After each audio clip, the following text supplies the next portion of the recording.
Bonjour à tous. On a déjà commencé la correction des sujets du baccalauréat PC, session juin 2015. Donc on va essayer de continuer ensemble la correction de l'exercice 3 de physique. Donc on passe à la deuxième partie de l'exercice 3, étude de la modulation d'amplitude. On passe à la deuxième partie, étude de la modulation d'amplitude. Donc le but de la modulation d'amplitude, c'est de translater le spectre d'un signal basse fréquence, son, musique, parole. Je prendrai par exemple la fréquence de la voix de l'homme, ça varie entre 100 et 150 Hz. Donc c'est une basse fréquence. Or, lambda est égal à C sur F. Donc, lorsque la fréquence est basse, la longueur d'onde, lambda, et ce sera élevé. Donc, pour transmettre directement ce signal, on aura un problème au niveau de la réception du signal, qui nécessite des antennes de grande dimension, des kilomètres parfois, parce que lambda est élevé.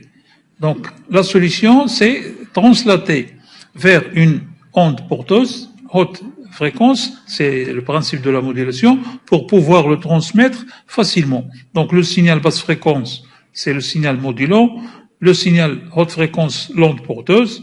Dans ce cas, la réception du signal sera plus facile avec des antennes de quelques mètres seulement. Donc, on aura besoin d'un circuit multiplieur. On applique à l'entrée E1 du circuit multiplieur une tension sinusoïdale d'expression U1 de T qui est égale à une tension continue U0 plus une tension basse fréquence U1M cos de pi F fois T. Donc, la fréquence ici, petit f, c'est basse fréquence. Et à l'entrée E2 du circuit, on applique une autre tension sinusoïdale, U2 de T, qui est égale à U2M cos de pi grand F fois T, correspondante à l'onde porteuse, c'est-à-dire haute fréquence. Et à la sortie du circuit multiplieur, donc on a la tension US de T, qui est égale à K fois U1 de T fois U2 de T, avec K une constante caractérisant le circuit multiplieur. Question 2.1. Montrer que l'amplitude de US de T s'écrit sous la forme de US égale à A, facteur de 1 plus M cos 2 pi Ft. Donc, on a US de T égale à K U1 de T fois U2 de T, qui est égal à K, je remplace U1 de T par U0 plus U1M cos 2 pi Ft,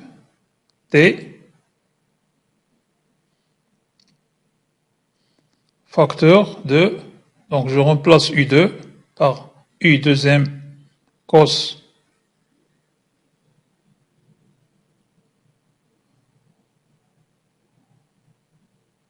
de pi F fois T. Ensuite, je vais factoriser par K U0 U2 cos 2 pi Ft, facteur de 1 plus U1M sur U0, qu'on multiplie cos 2 pi petit f fois t.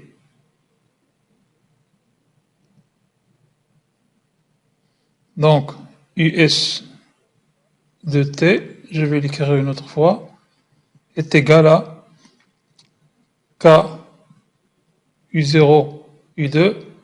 Je vais faire passer le cosinus, c'est une multiplication, je peux le mettre à droite. UM sur U0,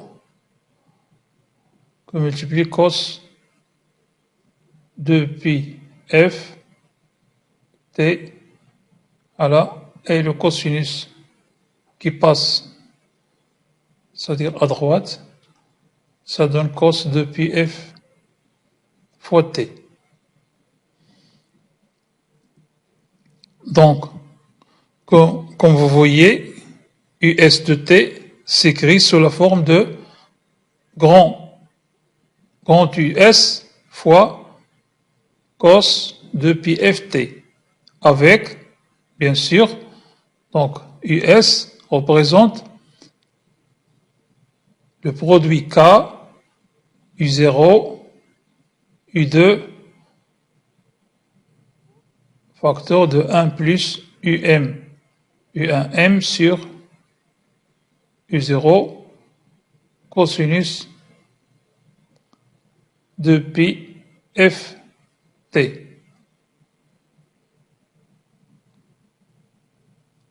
Donc, US s'écrit sous la forme de A, facteur de 1, plus petit m, cos de pi petit f fois t.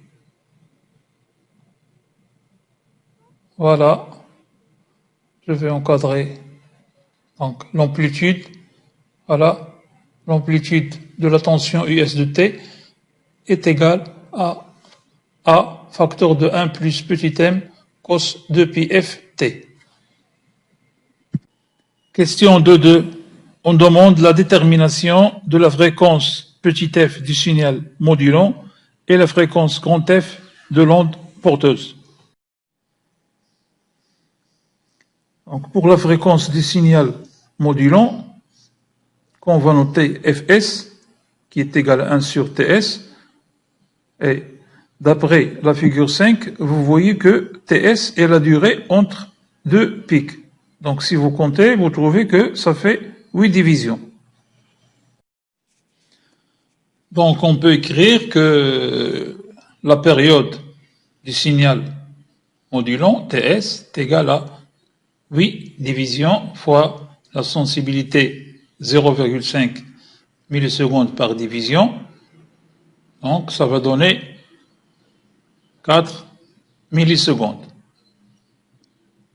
C'est-à-dire 4 10 puissance moins 3 secondes. Par conséquent, donc la fréquence du signal modulant, Fs, est égale à 1 sur Ts, est égale à 1 sur 4 10 moins 3, ça fait 250 Hz. Donc voilà la fréquence du signal modulant.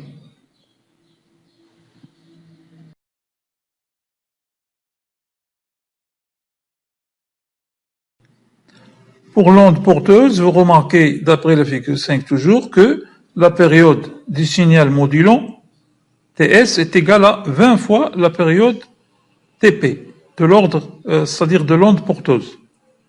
Donc si vous comptez, vous trouvez que pour une période Ts du signal modulant, il y a 20 périodes Tp de l'onde porteuse. Donc on peut écrire que la période Ts du signal modulant est égale à 20 fois Tp, période, c'est-à-dire de l'onde porteuse. Donc ça veut donner Tp est égal à Ts sur 20. Par conséquent, on peut écrire que la fréquence Fp est égale à 1 sur Tp.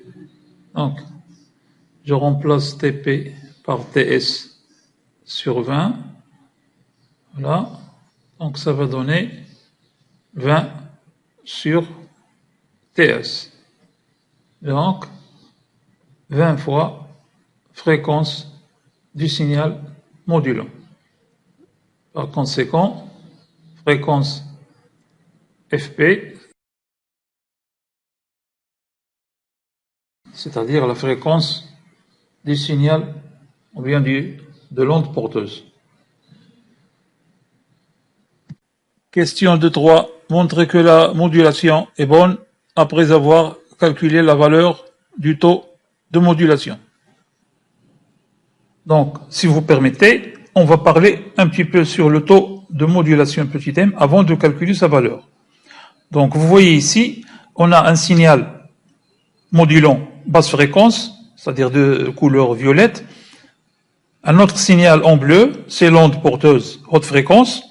Et enfin, en rouge, c'est le signal modulé en amplitude. Donc, pour calculer la valeur du taux de modulation petit m, qui est égal à Umax moins Umin sur Umax plus Umin, donc Umax c'est la valeur maximale de la tension US et Umin c'est la valeur minimale de la tension US.